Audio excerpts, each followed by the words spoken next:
Hi, welcome to another episode of Jay Leno's Garage. Today we're going to take you for a ride in the new Lexus LFA. That's Toyota's new supercar. I'm not sure the exact price, probably upwards of $375,000. This is their car that's going to compete against the Enzo and the McLaren F1. This is the first supercar Toyota has built since the Toyota GT from the mid-60s, and that's probably the first legendary Japanese supercar. Now, my friend Justin Bell, you've seen him on his website before. He won Le Mans. He's a big-time race driver.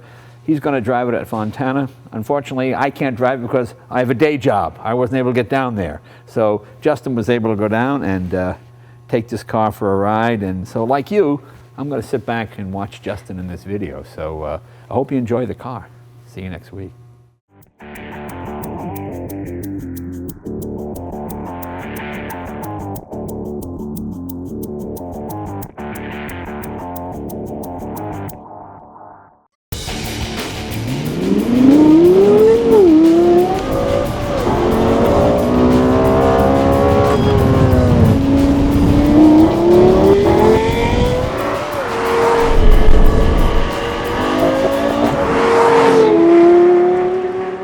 Hi, Justin Bell here for Jay Leno's Garage. I'm actually at Fontana Racetrack for the Lexus LFA product launch. We're going to get the chance to get out on the track in this quite exceptional piece of Japanese engineering. Let's take a look.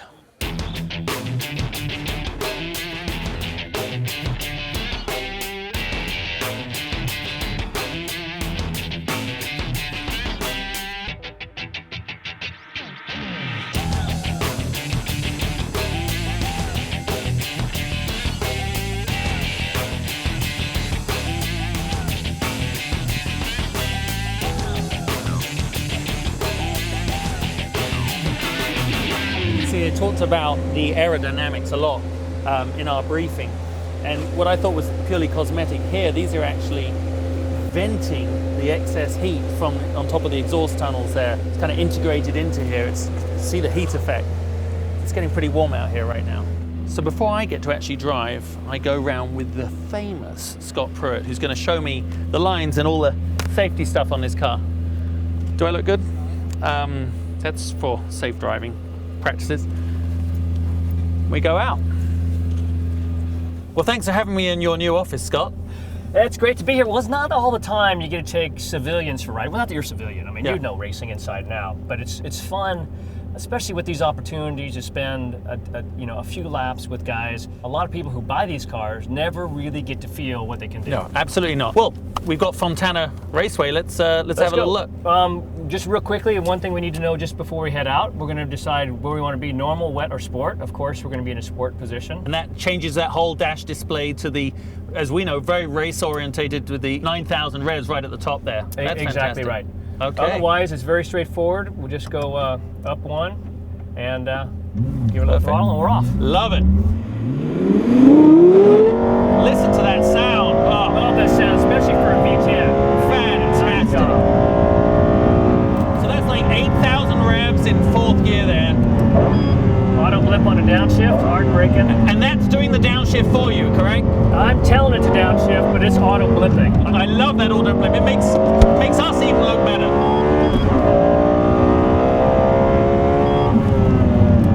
Wow, those are 15-inch carbon fiber front calipers, aren't they? These things stop unbelievably. This is the first car I've been in. This stops a lot like a race car. I'm going to overstop this thing here.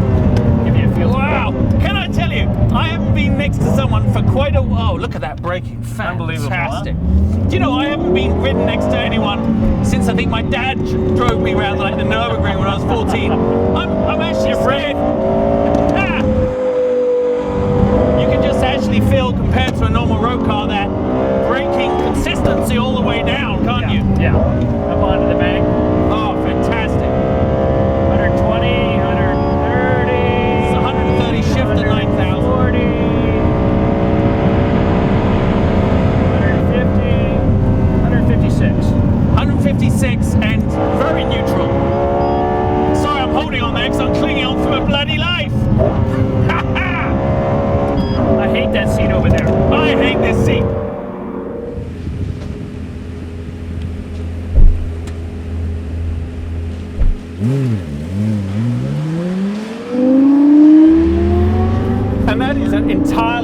digital display, isn't it? Yes, it is. So that's why it's able to change how you see it. See, it's real predictable. I mean, if you want to bring it back to the right, left, it does everything. Yeah, absolutely. Look at this. I love it. On the face of it, the person that can afford it, which ain't you and I, Scott, That's right. needs to be rewarded with a car for their investment that actually is trustworthy. Because they don't drive like this mainly, but they want to know they can. Yeah. In our briefing, we got told how the sound is actually piped up Yes. from the manifolds. Comes straight up to the center right behind the dash here, and that tone inside and out is just beautiful. Yeah, it really is.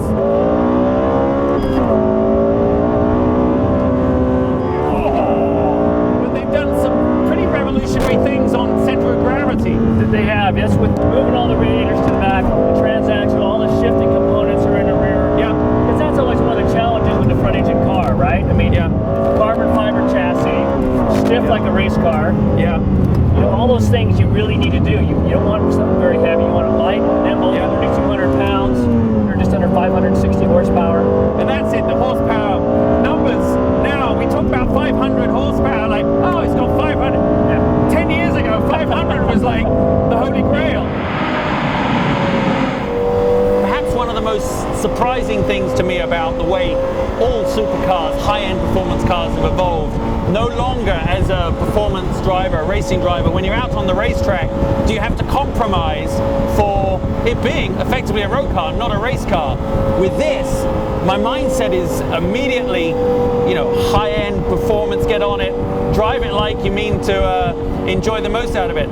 Braking, acceleration, cornering, whether or not you like the styling, whether or not you find it a bit too much like a reincarnation of a video game caricature, it really is no longer just like your everyday Lexus. Feels like a Lexus in all the good ways, but it performs like a true supercar.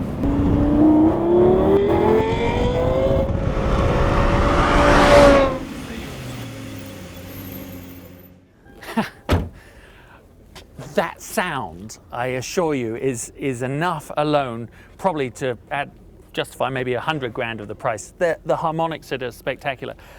And I think that's a lot of what a car like this is going to do for the potential buyer and the lucky guy that buys it, is they are going to get all the good bits of a Lexus without the vanilla. And anyone that's driven a lot of Lexus know what I mean. It's not a criticism, it's just does everything so well. You almost can't complain, so therefore you don't notice anything. On this, it's got that coupled with that kind of raw performance nature. Again, styling wise, it's a bit of a video game, isn't it? Kind of like on steroids, come to life. This matte black thing, I would never have it. One fingerprint and I think, you know, you've got to wash it for a week. But it does everything really well, as you'd expect, but with that edge that probably will make it happen. We've been really lucky here on getting a drive, but it has whetted my appetite for a little bit more. So I'm not in line to buy one, and I don't know who quite will be, but it's a heck of a car, and it's probably justifiably the first real Lexus supercar. So that's it from me, Justin Bell, here at Fontana for Jay Leno's Garage. See you next time.